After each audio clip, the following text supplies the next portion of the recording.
रामकृष्ण हरे. सज्जन हो, आपण आज कठोर मृदू प्रसंगोपात वापरावे अशा अर्थाचा हा भाग करीत आहोत.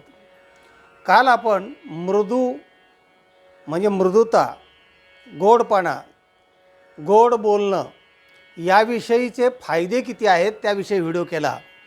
आणि त्याचा जो दुसरा भाग आहे कठोरता, नुसतं मृदूने जर आपण गेलो आणि कुठेही जर कठोरता वापरली नाही तर आपणाला धोका निर्माण होऊ शकतो. तेव्हा मनुष्य हा असा एक पुतळा आहे की त्याच्यामध्ये षड्गुण आहेत, 6 गुण आहेत आणि 6 दोष पण आहेत. त्याला षड्विकार असं म्हणतात. काम, क्रोधादी हे विकार आहेत. आणि दुसरीकडे शांती, दया, क्षमा, उपरती ह्या सगळ्या गोष्टी सद्गुणांच्या आहेत. म्हणजे मनुष्य हा देवमाणूसही होतो सद्गुण वाढवल्यावर. आणि मनुष्य विकार जर वाढले तर राक्षस देखील बनतो. राक्षस म्हणजे मनुष्य आहे आणि देव म्हणजे मनुष्य आहे. तेव्हा नरकरणी करे तो नरका नारायण होय असं म्हटलेलं आहे. तेव्हा आजचा जो विषय आहे तो आहे, कालचा जो अर्धा भाग राहिलेला आहे, कठोरता जर नसेल तर काय होऊ शकेल त्याविषयीचा आजचा हा आपला एक भाग आहे. धटासी आनावा धट, उद्धटासी पाहिजे उद्धट, खटनटासे खटनट अगत्य करे. समर्थ रामदास स्वामी म्हणतात की धटासी आनावा धट म्हणजे जशाला तसं वागावं. जर तसं वागलो नाही आपण तर व्यवहारामध्ये आपल्याला चिरडून टाकणारी लोक फार आहेत. तेव्हा तुकाराम महाराजसुद्धा असंच म्हणतात, मऊ मेना हुनी आम्ही विष्णुदास, कठीण वज्रास भेदो ऐसे. आम्ही मऊ आहेत आणि कडक पण वज्राला भेदून टाकू असे कडक पण आहोत. याच्यावर एक दृष्टांत पाहूया. एक साधू महाराज सकाळी सकाळी गावाच्या बाहेर असं रस्त्याने चालले होते आणि जात असताना एक वारुळावर एक सर्प पडलेला होता असा उन्हाच्या तिरमेला. तेव्हा साधूने ते पाहिलं आणि सर्पाने देखील साधूकडे बघितलं. नागाने अशी फणीवर केली. त्याला वाटलं हे साधू आहे आणि यालाही वाटलं सर्पराज आहे हा. तर एकमेकाने एकमेकाला ओळखलं, नमस्कार केला. म्हणजे गोष्टीतला सरपण गोष्टीतला साधू आहे बरं का. हां, अर्थ महत्त्वाचा असतो दृष्टांतामध्ये. झालं तर नागराज लवणी साधूला नमस्कार केला. साधू थोर जाना, साधू थोर जाना, नमस्कार केला.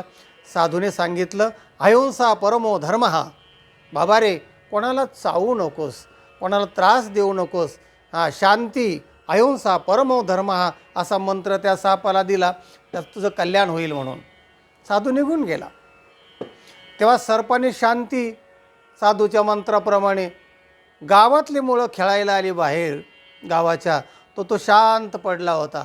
पोरं हळूहळू जवळ गेले. अरे मेले का काय म्हणाले. मग काडी लांबून टोचून बघितली, अरे काय हालत नाही. सेफ्टी धरली, काही करत नाही. मग घरा फिरायला आपटिवला. मनी सगळे डिले झाले त्याचे आणि झालं. पोरं खेळले दमले निघून गेले सापाला तिथं टाकून. जेव्हा साधू परत आला तेव्हा सापाने बळच असं मानवर केली आणि साधू महाराज म्हणाले, हा तुमचा मंत्र परत घ्या. म्हणले काय झालं. म्हणले अरे सगळे मनी ढिले झाले माझे, शांतीचा मंत्र घेतला ना.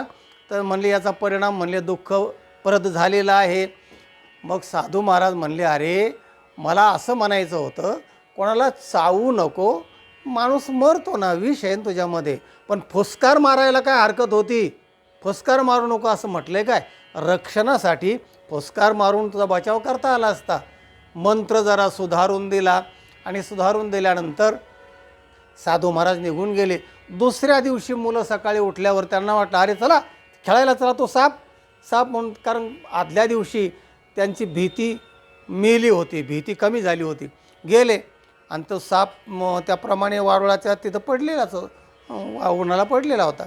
पोरं एकदम जवळ गेले त्याच्या, कारण कालची भीती त्यांची कमी झाली होती. एकाने असं सेफ्टीला धरायला जवळ गेला, फंग करून असं फणावर केल्याबरोबर धोम पळाले पोरं. चिंगाट पळून गेले. झिंगाट झालं तसं पळून गेले पोरं. काहींच्या चड्ड्या 2 तासांनी सापडल्या. सांगायचा मुद्दा असा की मग आपण जर असणारी फणी जर उगारली नाही तर तो जगायलासुद्धा अवघड असतं. म्हणून काही वेळा फाना उगारल्याशिवाय आपल्याला जगता येणार नाही व्यवहारामध्ये, असा त्याचा अर्थ आहे. गोगलगाईला माणसं तोडून टाकतात, विंचवाला घाबरतात.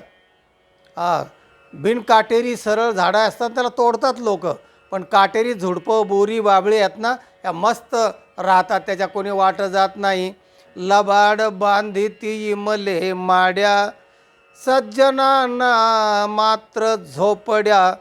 पतिव्रतेला कोणी पुसेना, नट्यांचा सत्कार.